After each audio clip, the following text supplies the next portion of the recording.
Hey there, today we're going to talk about what religion taught me about discipline and getting my dream body. I grew up in a religious household. To be precise, my dad is a pastor and he has like a small community, I think like around 30 people. And I grew up with in a Christian family, basically speaking. And there are a lot of things that I learned from them and a lot of things that I had to unlearn. But generally speaking, there's some ground rules, ground things that I still kept with me. And I think they're actually pretty good.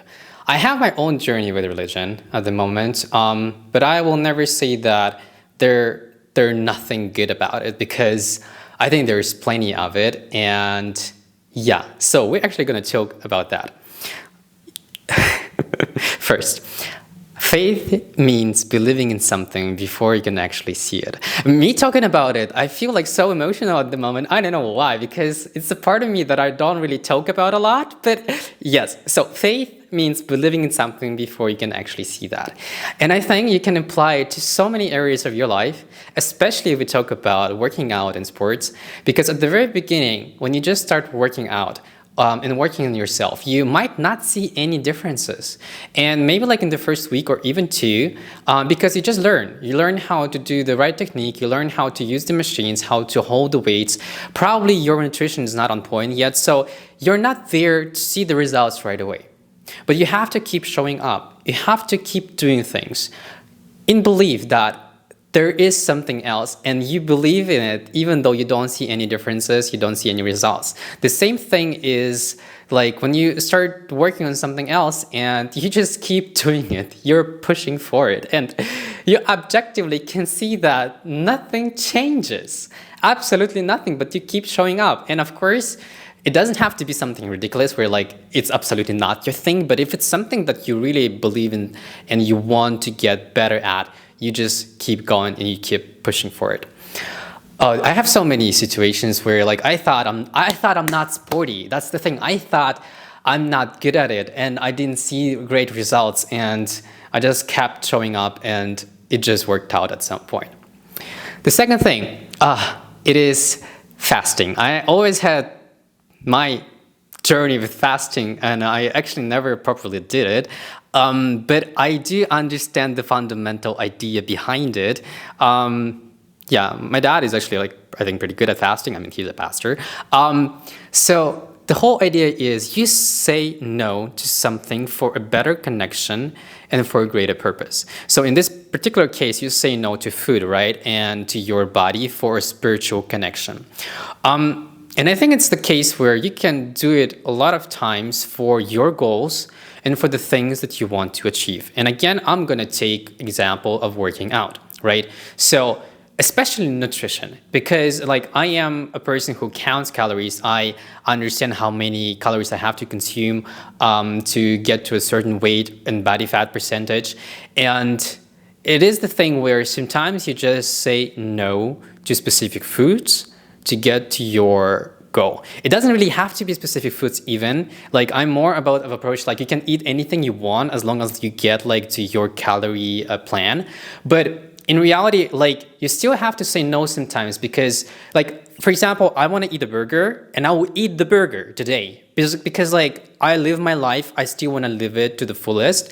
But it means that for the evening, I'm going to eat a salad and then I'm going to get to my calorie plan. But I will say no to myself if I want to have a second burger and I'm like, hey, we already have that. Okay, that's fine. Like we're doing okay.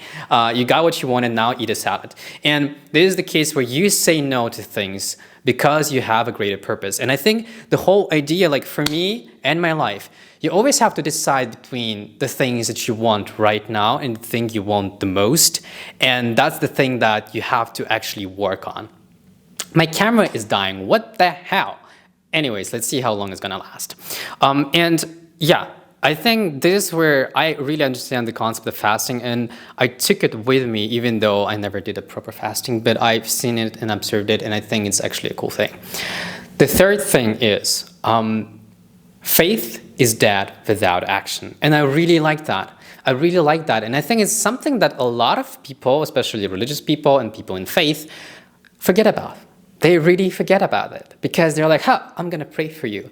Let's pray for that. I'm like, hey, you can pray for that, but you can also do the shit and that's gonna help me out, you know? Like, ridiculously, like, oh my God, I need help with moving out and moving to a new place. We're gonna pray for you. Thank you. But in reality, you could have just like told me, hey, what time, what day, I'll be there and I'll help you out, right? So this is the thing. Faith without deeds, actions is dead, right? And you can watch as many videos as you want about Lux Maxing, fitness, how to get in shape, and you can learn about it, you can read about it, and you can believe in it, and you say that, oh, I'm gonna believe in something I don't see yet, but if you don't do the shit, you don't take actions, nothing ever is gonna change. And this is something that, even if you're not religious and not spiritual, like it makes total sense, right? But we put a lot into like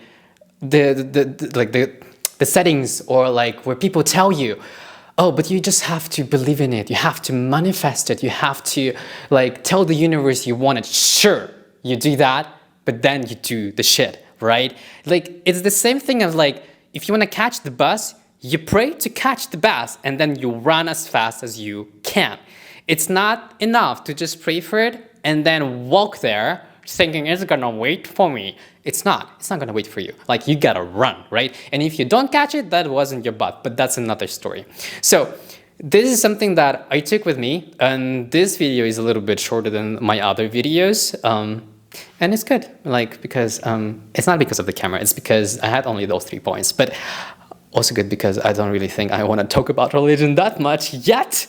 But those were 3 points that I took with me from my childhood and from what I was taught, and that I think are actually great, and they can be implemented in so many areas of your life. If actually like you're interested in my background and religion and how it shaped me and how it actually helped me and how it can help you as well, then just leave me a comment, let me know, and maybe I'll go deeper into that topic. See ya.